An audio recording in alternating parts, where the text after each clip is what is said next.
There is no SI over action అంటూ జరుగుతున్న ప్రచారంపై స్పందించిన మంత్రి డోలా శ్రీ బాల వీరాంజనేయ స్వామి వాస్తవాలను వక్రీకరించడం సిగ్గుచేటని అన్నారు. విధి నిర్వహణలో భాగంగా ఎంక్వైరీ కోసం ఎస్ఐ ఒక వైసీపీ రౌడీ షీటర్ ఇంటికి వెళ్లారని తెలిపారు. అయితే ఆ రౌడీ షీటర్ కుటుంబ సభ్యులే ఎస్ఐ విధులను అడ్డుకుని ఆయనపై దాడి చేశారని వివరించారు.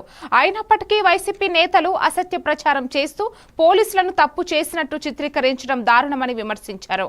నిజాయితీగా విధులు నిర్వహిస్తున్న అధికారులపై రాజకీయ ప్రయోజనాల కోసం విమర్శలు చేయడం తగదన్నారు. రాష్ట్రంలో శాంతి భద్రతలు కాపాడుతున్న పోలీసుల మనోబలాన్ని దెబ్బతీసే పనులు చేసే వారిని ప్రజలు గుర్తించాలని మంత్రి డోలా స్పష్టం చేశారు. మన అక్క భార్య అడ్డొచ్చిన వాళ్ళని పక్కకి నెట్టి పక్కకి తప్పించి ముందుకెళ్తే దాని మీద పోలీసులు దాడి చేశారు, సభ్య సమాజం మీద దాడి చేశారని చెప్పి మాట్లాడు సిగ్గుచాడు. మా కొండలరావు అనేటువంటి వ్యక్తి ఒక రౌడీ షీటర్.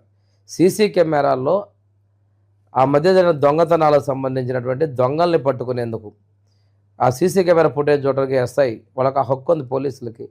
చూడటానికి మీకి అడిగితే మీకు ఇవ్వము, ధ్వంసం చేస్తామని పోలీసులతో షెడ్యూల్ కొలాజిన ఎస్ఐతో అసభ్యంగా మాట్లాడినటువంటి వ్యక్తిని ఆ ఇంట్లో పోయి సీసీ కెమెరా తీసుకోవడానికి పోలీసులు వెళ్తే అడ్డొచ్చినటువంటి మహిళని పక్కకి